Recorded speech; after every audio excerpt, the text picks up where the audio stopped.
First, I apologize for the delayed response to the Alabama Brawl. I thought it was my responsibility to respond as accurately as possible.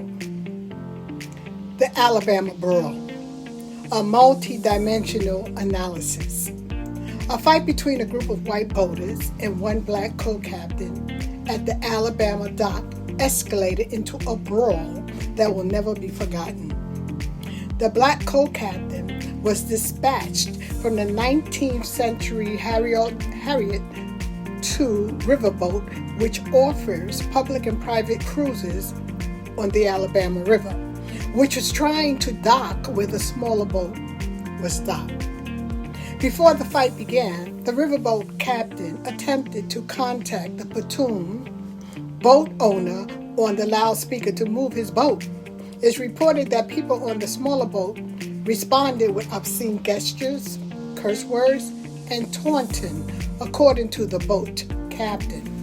The brawl that ensued may forever be known as the Alabama Sweet Tea Party, along with other names coined that day. The riverboat co-captain, who was African American, took another vessel to shore to attempt to move the platoon boat and was physically attacked by several members of the private boat. This took place in Montgomery, Alabama on August 5th, 2023, and because of the content and context, several whites attacking one black male, the historical setting of the scene and broil became highly under scrutiny. Ironically, this is the port that was once a historic slave trade site, a town that was the capital of the first Confederacy state and the birthplace of the Civil Rights Movement with Martin Luther King Jr. Videos show several people from the dock and blacks, including crew members from the arriving riverboat, coming to the co-captain's defense, including a 16-year-old black youth, Aaron, swimming to aid the co-captain, engaging in what we all have seen since on social media. The fight became a split along racial lines. While it is important to address any negative actions or behaviors, it is equally essential to approach this incident without prejudice and delve into a comprehensive analysis of underlying factors contributing to the brawl. My personal response seeks to examine the Alabama Brawl from various angles, considering cultural, social, and psychological aspects to foster a well-rounded but not extensive understanding of the event that day and explain my point of view of the incident. Again, let me preference this response by saying that I do not advocate violence. In fact, I became a school teacher to take up for children who were bullied. As I grew up, I watched children being harassed through my project window by members of their own race, while my mother sat on the kitchen cabinet connected to the window explaining that she didn't know why they chose to be bullies, but that they will surely get what they deserve. I needed to understand why they were hurting the feelings of innocent friends of mine. 60-something odd years later, and I still advocate for those that are picked on and are innocent. In fact, my doctorate program was approved and accepted as I created the I Can, C-A-N, Breathe program for African American boys and now girls between the ages of 12 and 15.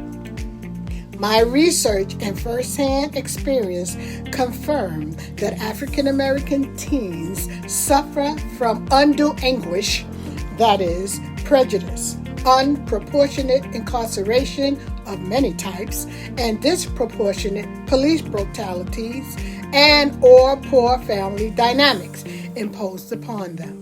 Its aim, the I Can Breathe program, is to facilitate African American teens in becoming more resilient despite negative discrimination or undue anguish that surfaces daily in the systems of America. So in looking at this from a cultural perspective, Many people are asking why Black folks are so happy in relation to this incident, and this is where cultural factors are instrumental in understanding their response. So let me speak firsthand. Since I am an African American, I was triggered by what I saw happening on August 5th, 2023, because there have been hundreds of years of similar experiences, of which I'm privy to 50 years of witnessing injustice. I've witnessed African Americans standing on the sideline, frozen, helplessly, watching what could have been a relative beaten and or killed unjustifiably, both young and old, male and female. And each time it happened, I cried in my heart and buried my shame and feelings due to helplessness, even though I wasn't physically present at many of the scenes. This type of incident has been repeated too often, imprinting images, instilling internal fears and internal wounds causing physical trauma. Epigenetics, a scientific study, provides evidence that shows that trauma is stored in the genes of preceding generations. Experiencing this trauma over and over currently leaves a hole in the heart of all those who would, under fair circumstances, come to the defense of their loved ones if it was a fair brawl. I felt my hands were tied on so many occasions, whether I was present or not. The brutal and not so brutal killings of those whose blood cried out from the ground chipped away at a part of my heart as though it was my brother's blood. Genesis 4:10 reads, What have you done? Your brother's blood cries out to me from the ground. From my early youth in the 60s, I remember the killings of blacks that had been battered to death by police and those individuals who were Caucasians just short distances away from my Brownsville housing community in Brooklyn. Because of the multitude of these atrocities then, and the many atrocities thus far in 2023, there continues to be too many deaths at the hands of an unknown killer. As a result, fear and hopelessness have been improved. Disgust and anger sets in because of the unfair advantage usually associated with these killings. There are usually deadly weapons, and because of this uneven force, historically coupled with being outnumbered during many escapades and unprotected by the very judicial system sworn to protect all citizens of the United States, a feeling of being closed in or stressed is a constant mood deeply seated in the hearts of many African Americans. It wasn't fear, F-E-A-R, of the enemy, because humanely all human beings breathe the same breath of life or air in their nostrils. The weapon of steel have created an unfair advantage from time memorial. Even during biblical times, in Job 20:24, it says that he shall flee from the iron weapon. It is thus this that causes fear. Howard Thurman explains best what happens to people when fear has become embedded in their souls. He says fear becomes acute in the form of panic or rage. Because of the repercussions anticipated, the effect is nothing short of a disaster in the organism of the individuals. Studies show fear actually causes chemical changes in the body, affecting the bloodstream as it prepares the body for fight, flight, or freeze. And it is the response of freeze which is so often experienced when standing around and watching killings of what could be a person's relative. So the day in question, August 5th, we are faced with another relative being bullied unjustifiably, and many African Americans watching who didn't or couldn't help initially. Although the video shows a few people running to push the perpetrators off the co-captain, and a young swimmer, Aaron, who jumped into the river and swam across to aid what could have been his uncle, I experienced a rush of adrenaline as I watched the black co-captain's defenselessness before people came rushing to his aid. Yes, I shouted, I cried, and I released pent-up emotions that I didn't even know existed as people came to his aid. His young co-worker, who was Caucasian, even tried to help. Remember, in my first podcast, Be Aware of Your Thoughts, by Dr. Cynthia Marie Whitley on Buzzsprout.com, I said that there was a burst of freedom after my husband's death. I saw a bird being released from a cage in the sky, and instantly I knew that that was me about to fly into my freedom. There was a burst of freedom, the satisfaction of being released from bondage in my soul, even though I did not know that I felt trapped. I know now that it wasn't my husband's fault that I felt trapped all my life, but all the relationships in my entire life up until then of humbling and denying my own desires in the place of everyone I thought had influence or power in my life. The feeling welled up inside of me until, in this case, a gentle breeze made me realize that I was trapped and it was time for me to become free after my husband. It was time for me to take my life into my own hands and make my own decisions. I didn't know I needed to release emotions then, nor that I needed to release this pent-up emotion concerning the mistreatment of African American people. There was a feeling of happiness when I was freed after my marriage, and there was a burst of freedom and happiness when someone came to the co-captain's aid. Notice I didn't know I was holding my breath. As a people, African Americans couldn't take a deep breath as a cultural group for a very long time. We couldn't exhale. We've been holding our breath for a very long time. The signing of the Emancipation Proclamation in 1855 wasn't enough to prevent the actions of discrimination and unjust happenings. On August 5th, 2023, it was as if there was a combustion of all the souls who were holding their breath, and a forgiveness of all the souls who died without the chance of a fair fight for their lives, as no one came to their aid as they breathed their last breath. I said at the beginning of 2023 that this was my year of release, and this incident allowed release to take place because as a culture group, we were able to defend ourselves without unfair weapons, even though there was an incident of a weapon used as a chair. I learned while earning my master's in youth ministry that in order to study the Bible, we needed to use a technique called exegesis. It involves a thorough examination of the text, the Bible that is, context, language, historical background, cultural influences, and various other factors to derive a deeper understanding of an event's intended meaning and significance before offering an analysis.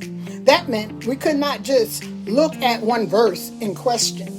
Just as it is almost impossible to isolate and explain an event like this event in 2023. It cannot be condensed to a few minutes in time.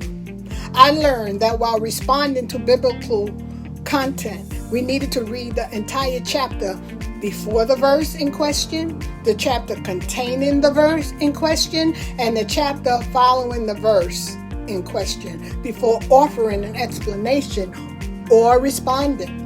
In this case, we get to, as we teach children in reading comprehension, put ourselves in the shoes of the character or participants involved before drawing a conclusion.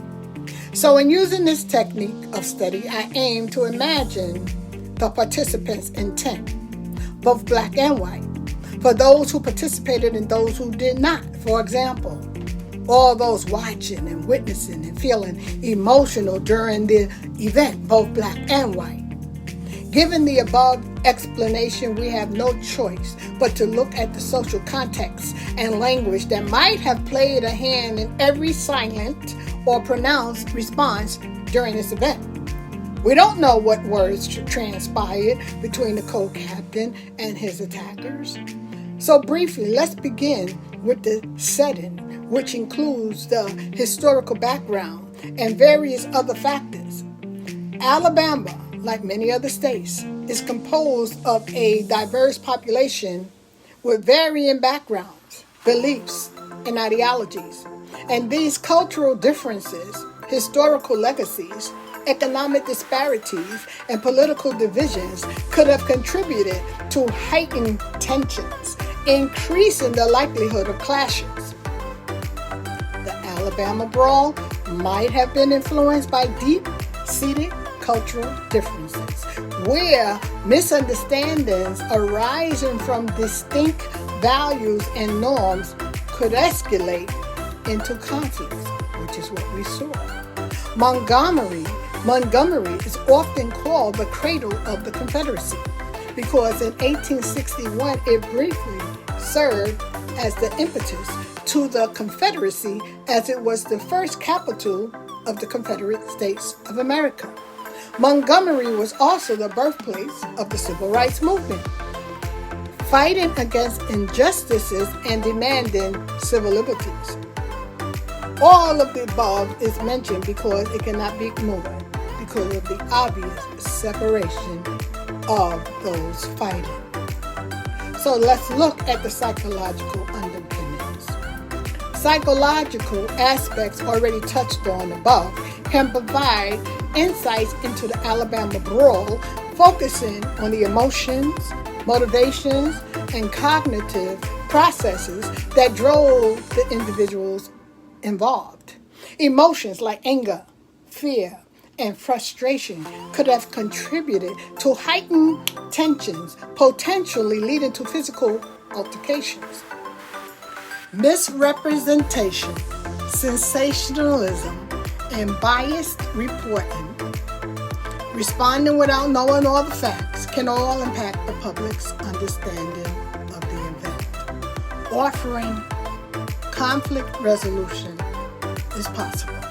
Addressing the Alabama Brawl opens up opportunities to discuss effective conflict resolution strategies between groups in society where there is heightened conflicts that can be triggered.